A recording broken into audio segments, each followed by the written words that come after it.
ইরানি তেলের লেনদেনে জড়িয়ে বড় ধাক্কা খেল ভারত। ৬টি ভারতীয় প্রতিষ্ঠানের বিরুদ্ধে একযোগে নিষেধাজ্ঞা আরোপ করেছে যুক্তরাষ্ট্র। অভিযোগ, এই প্রতিষ্ঠানগুলো ইরানের পেট্রোলিয়াম ও পেট্রোকেমিক্যাল পণ্যের লেনদেনে সরাসরি জড়িত ছিল।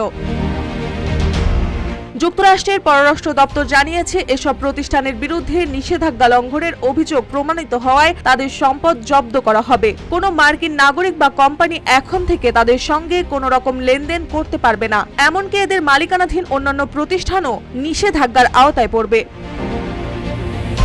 শুধু ভারত নয়, একই সঙ্গে ইরানের সঙ্গে লেনদেনে জড়িয়ে থাকার অভিযোগে আরো ২০টি দেশের প্রতিষ্ঠানের ওপরও নিষেধাজ্ঞা আরোপ করেছে ওয়াশিংটন। এরই মধ্যে মার্কিন প্রেসিডেন্ট ডোনাল্ড ট্রাম্পের প্রশাসন হুঁশিয়ারি করেছে, রাশিয়ার কাছ থেকে অস্ত্র ও জ্বালানি কিনলে ভারতকেও শাস্তির মুখোমুখি হতে হবে। RICL TMX, যুগের পর যুগ স্থাপনা থাকে মজবুত। এই পরিস্থিতিতে মার্কিন বাজারে ভারতীয় পণ্যের জন্য নতুন দুঃসংবাদ এসেছে। ঘোষণা করা হয়েছে ১ আগস্ট থেকে ভারতীয় পণ্যের উপর ২৫% পাল্টা শুল্ক বসানো হবে, যা ভারতের রপ্তানি খাতে বড় ধাক্কা হয়ে দেখা দিতে পারে। ওয়াশিংটনের দাবি, ইরানি তেলের অর্থ সন্ত্রাসী কার্যকলাপে ব্যবহৃত হয়, আর তাই ইরানের ছায়া নৌবহর ও তাদের সঙ্গে জড়িত আন্তর্জাতিক মধ্যস্থভোগীদের ঠেকাতেই এই কঠোর ব্যবস্থা নেওয়া হয়েছে।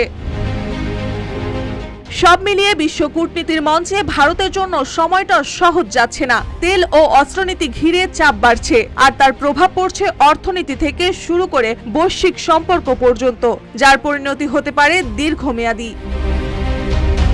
মার্জিয়া মৌ, রূপালী বাংলাদেশ।